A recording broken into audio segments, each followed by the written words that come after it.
Hi everyone, welcome to the July edition of the AlpaCafé. We have some interesting topics today.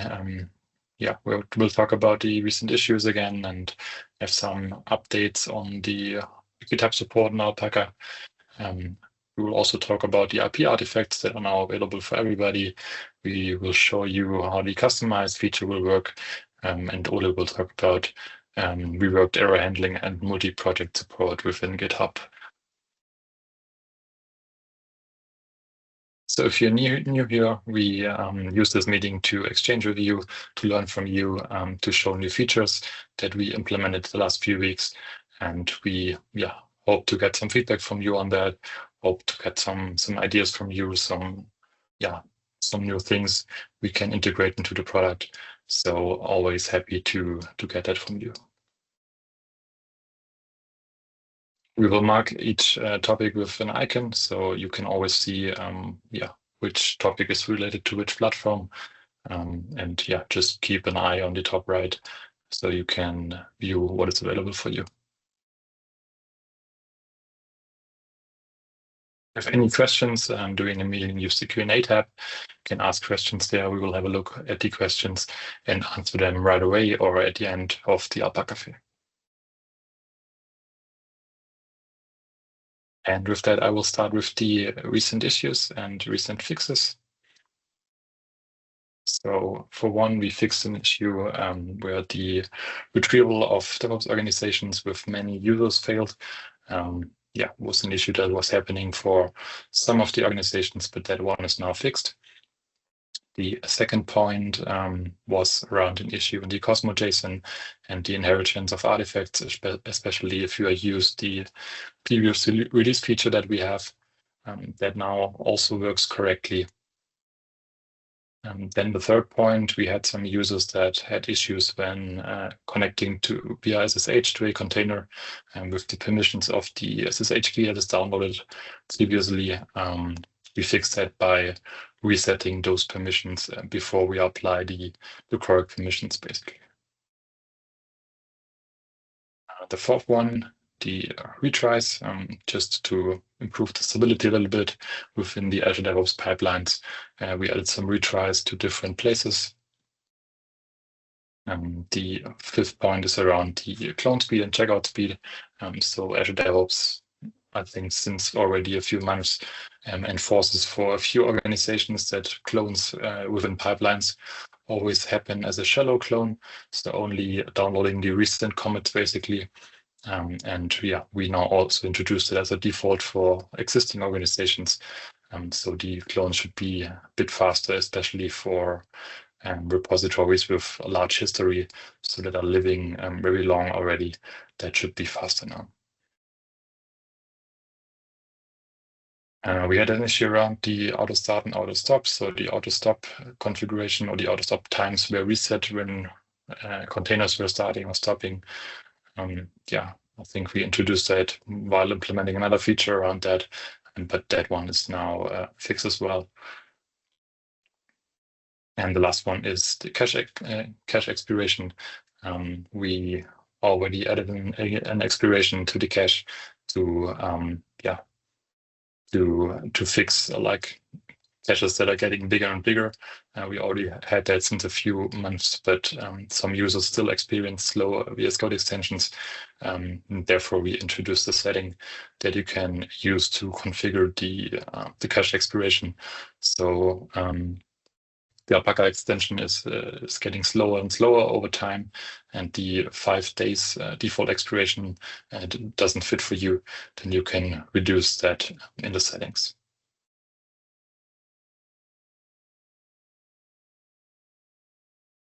Then a quick update on the Alpaca for GitHub. So we are working on the GitHub on the LGO support in Alpaca since a few months now. Now also already having 4 customers using Alpaca on GitHub and giving us great feedback. And also internally within Cosmo, 1 project team and 1 asset team has started using GitHub, also with multiple projects within repositories, also with single project repositories. And more pilots are currently starting to get on GitHub. and to get started with ALGO and Alpaca. And yeah, so we're really glad that some people are already joining us on that platform, and we are already getting great feedback from them. And if you are also one of the persons who could think of testing it out, piloting it, then please let us know. We are happy to get more pilots and happy to get feedback from more people. One feedback you can see on the right on the screenshot that the runtime for pipelines is much better on GitHub. That's because we can parallelize the builds and the container startups. So this one is running in parallel on GitHub, and this makes the pipelines usually much faster. You can see here an example from 32 minutes to around 7 minutes. So great improvements around the build performance there.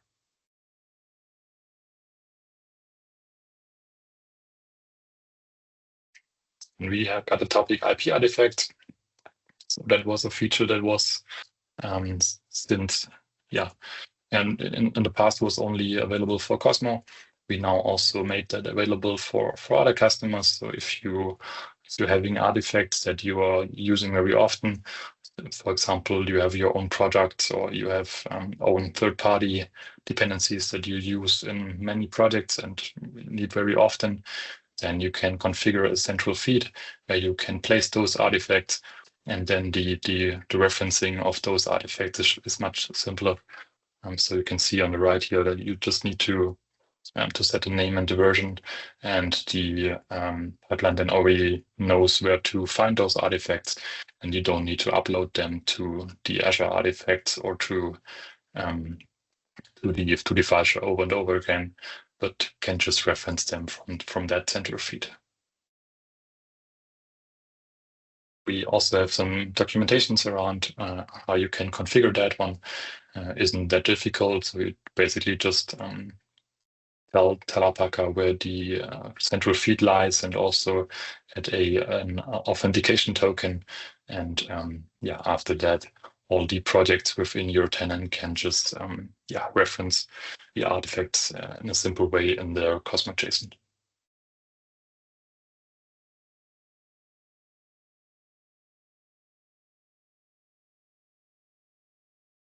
With that, I will hand over to Khalil, who will show the customized project.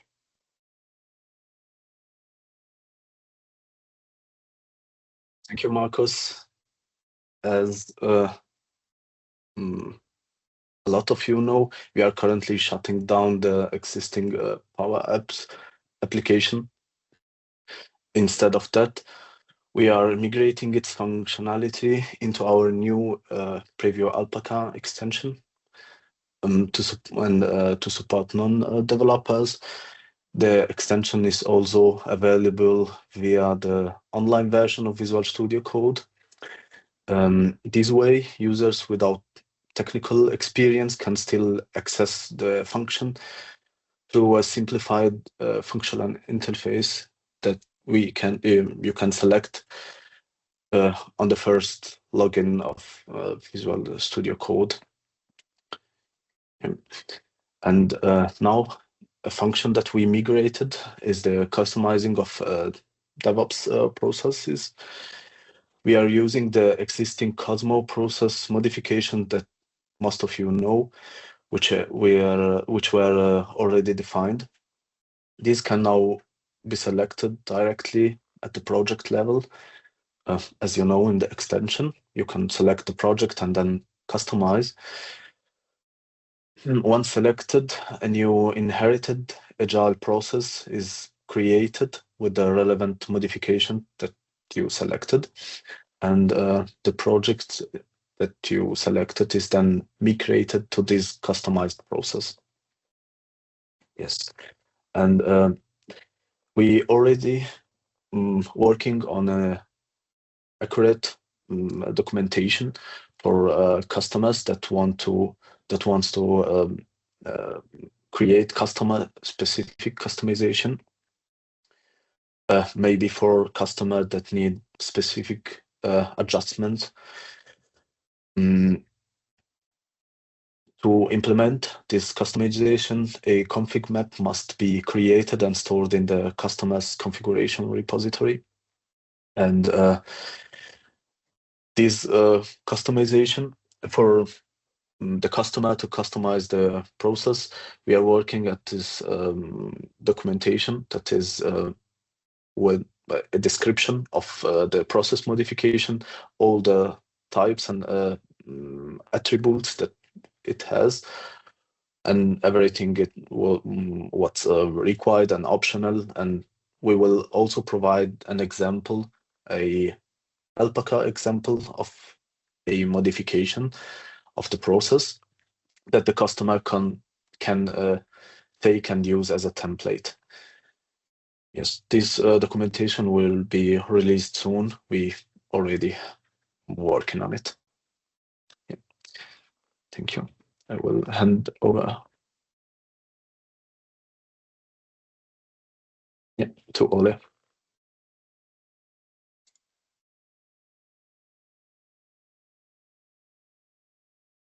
Hi everyone, sorry for the delay. I will talk first about a topic that was not on the agenda because it is something that we have done to support the other features or changes for the ALGO Alpaca-PTE template.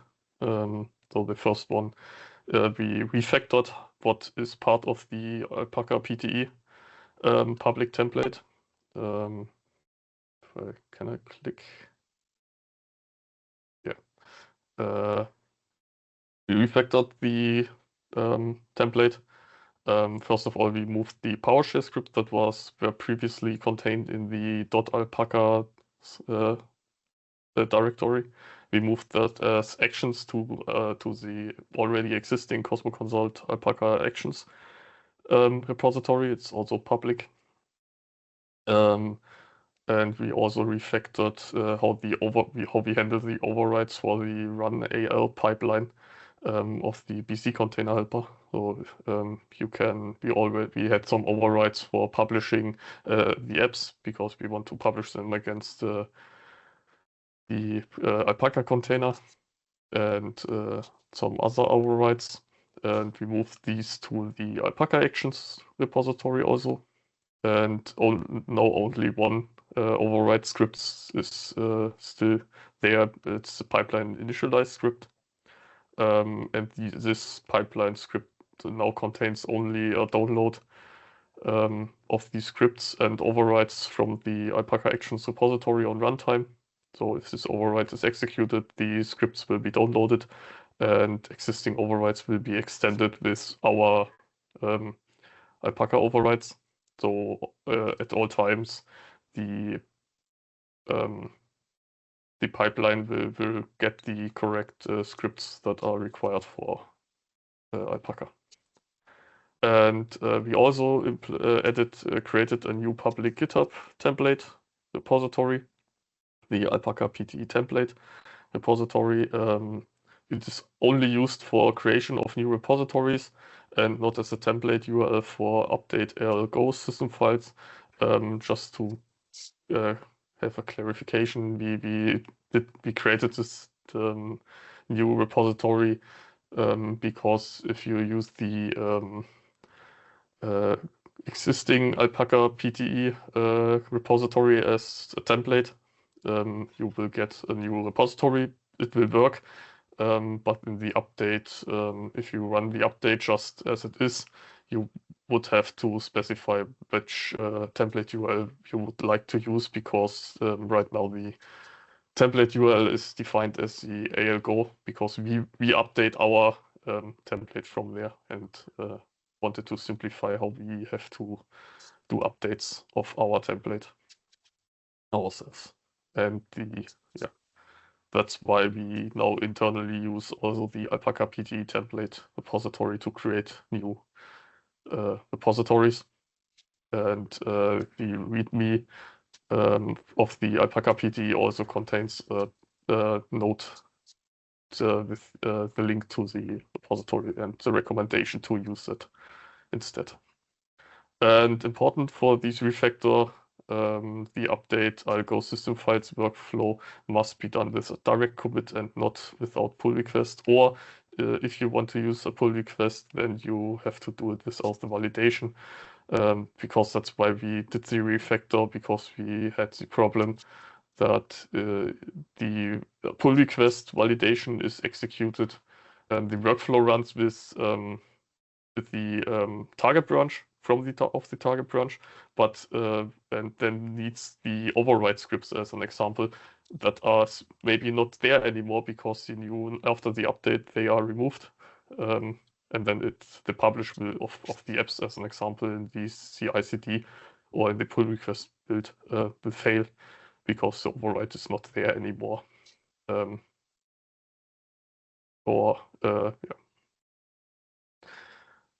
Okay. That's regarding the refactor. And now I will talk about the error handling. Basically, it just says reworked error handling, but it's more or less the rework for the error handling of publishing apps to containers in the build workflows. As an example, CI/CD or the pull request build and so on. Now each error, the error of each publishing attempt is shown in the output log, as seen in the screenshot on the left side. But there's only one annotation, error annotation for the error message for the last attempt. We now only create one annotation with multiple lines instead of one annotation per line of the error message, to just be a little bit more conscious about the number of annotations that we create. Yeah. That's this. As you can see, the rework or refactor also added some structure to the output, as an addition to the error rework. And also we added the multi-project support.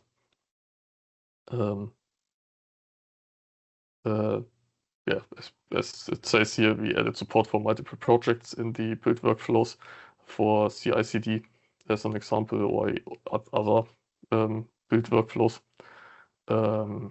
We create one container per project, and these containers are created at the start of the workflow, though they should be the later the project is built, the better, because the creator container is already created and running at the time.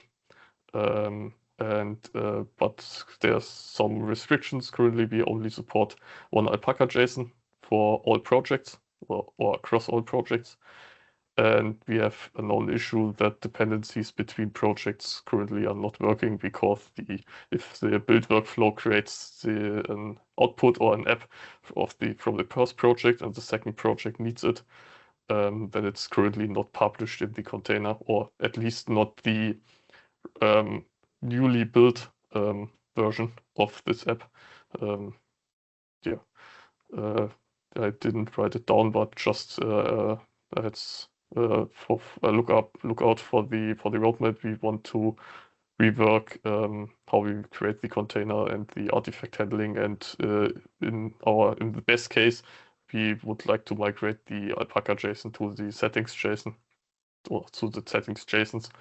And this would also allow us to support separate or different settings per project.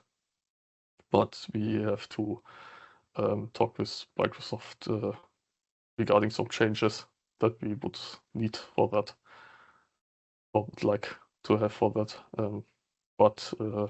Yeah, just to give the info that we are working on the known issues, but it takes some time.